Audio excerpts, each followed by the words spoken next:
last episode we talked about crypto taxes. Now we're going to talk about something in financial planning. Why don't you go ahead and tell us specific client situation?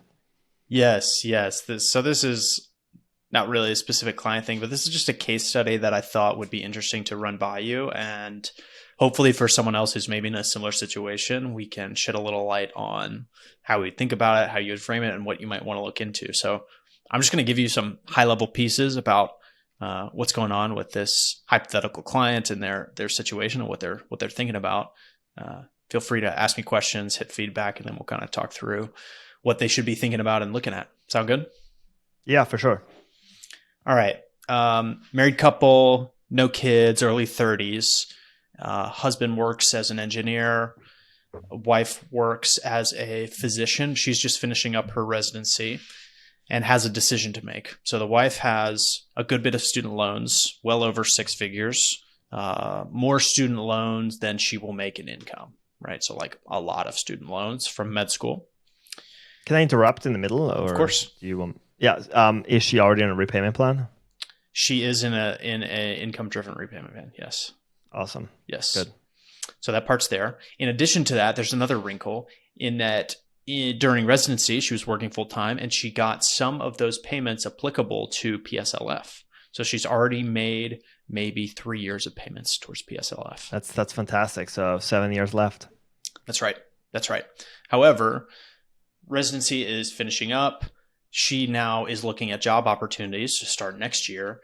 And there's a big question. And the big question is, she can make more money in private practice, like a good bit more, a big difference in income going into private practice than she could make at a hospital-based job or a nonprofit-based job or the VA or another place that qualifies for PSLF. So the big trade-off here is, do I take a lower paying job and stick on this PSLF pathway where I could get loan forgiveness within 7 years? Or do I take the higher paying job and save a ton of money, make more income, and sort of blast through and try to pay off my loans? That's the big question that comes to mind. So when I lay that out for you, what comes to mind? I have two ways of analyzing this, but the first one would be, is there a way to basically quantify the value of the PSLF in present value? I would argue that there is. What do you think? I think there is. Like, I think I would probably, the PSLF would happen in 7 years. You would just discount it into the present value. So it means like figuring out what the value of that PSLF is in today's dollars. The value of the forgiveness and or the lower correct. payments, or just the forgiveness? The lower payments and the forgiveness, right? So that it's total, the total amount. Because at the end of the day, the reason why I want to do it, there's a break-even point where that happens, right? When is one more beneficial than the other? Like just from a monetary perspective, right? Dollars. And then, on a second level, I would evaluate hours worked and this other stuff, lifestyle, and how much value that is to you. If the difference is pretty small, then we can definitely probably conclude that if the difference of hours worked and the lifestyle is pretty big, then you can definitely conclude that one is better than the other. If there is I would say, middle of the ground difference in financial matters, then at the end of the day, once you present those facts to the client, I guess the client can decide. But the key thing is like laying all those numbers out in an Excel spreadsheet and just trying to figure out what is the the delta between those two. Also, my wife is a physician. It's much easier to go from, academic medicine to private practice afterwards than to go to private practice to academic medicine. People usually don't go the other way around. There's a one way. Interesting. So hard to break back into a hospital setting, academic setting after you've been in private practice. Yeah. Maybe just a culture of hiring, kind of how they think about things. I think so. It's also like, academic medicine, people are on like a long-term track of tenure, and it's hard to build up that credibility and contacts, and it takes time. I mean, there are people who are hired as professors, right? Because they're experts in their field and they had like, a research lab on the side. And if your passion is teaching, also another problem, right? Like you need to be in a setting where academic medicine, and usually they pay less, right? So, but lifestyle is better, right? Because you have protected time for specifically those activities of teaching, and if you enjoy those are very much, emotionally, I don't know what you call it, rewarding, other than financial. All right. So your instinct matches mine. First piece is to kind of quantify this PSLF track and see what it's worth, right? What's that carrot at the end of the stick worth? How much do we think we're going to save if we go that route, all else equal, right? You can make some estimates on there and you're not going to get precisely right because these are PSLF demands an income-based repayment plan, and that's not going to be static. Like that's going to depend on a lot of future factors that you're going to have to estimate and not get exactly right, but you can get directionally close. I'm with you on that. Now, let's shift to the other side and say, okay, we figured out that PSLF number, what that might be worth. On the other side of this, if they take a private practice job, how do you think about the possibility of refinancing versus staying on an income-driven or income-based repayment plan? Yeah. So if you take if you go to private practice, you can't get PSLF, and usually the rates are higher. Your income is also higher, so your payments are higher.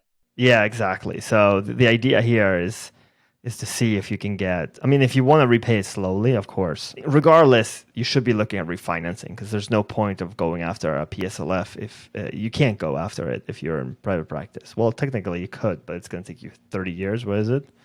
And That's there's 20 minimum 20 payments. year on Yeah.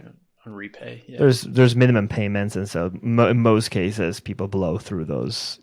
They finish repaying in a decade, let's say, and so you never get to the long forgiveness. So PSLF, for someone who's not familiar, PSLF is a 10-year forgiveness. If you work full time at a nonprofit or government entity, you can get your whole. And it's tax-free forgiveness. You get tax-free forgiveness at the end of that.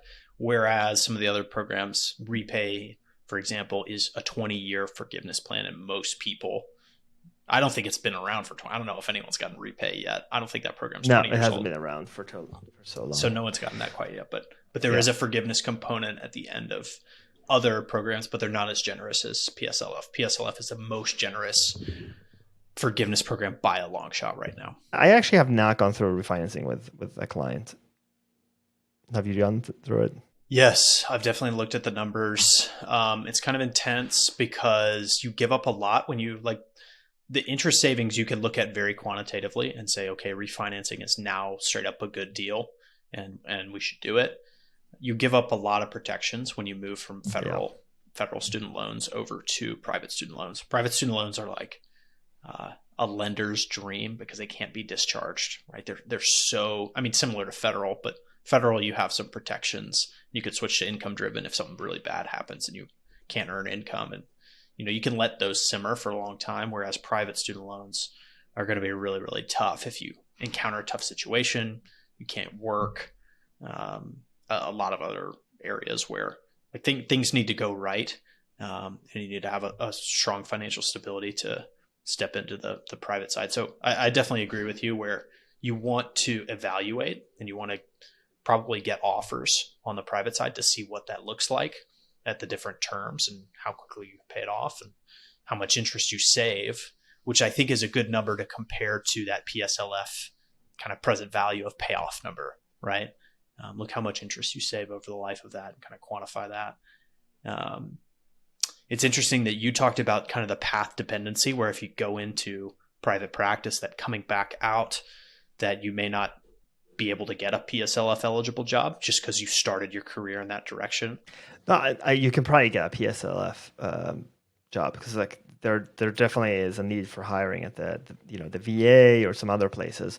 But if you're looking for some sort of academic medicine where you have a teaching, where you can teach and stuff like that, it's not as easy as going the other way. Yep, that makes total sense. Yeah. The other question is, for this person in this example, they've already got a few years towards PSLF. So, and especially your first job, in my mind, you just don't know that much about where you're going to be over the next few years. So I think there's some value, some optionality in keeping the federal, like keep your income driven repayment plan open. And if you go to private practice for 18 months and you don't like it, and you call up your friend who works at a hospital and she loves it and you want to go work over there, you've still got that PSLF, which when you run those numbers, you're going to see how valuable that is, right? You're going to be able to put a dollar amount and say, yep, this many more payments is worth a whole bunch of tax-free forgiveness. I like the idea of keeping that door open, especially just early in your career when you don't know much about how the next 10 years are going to look. But that depends on a bunch of stuff, family plans, whether you want to move, are you going to need to take care of other people, your parents, things like that.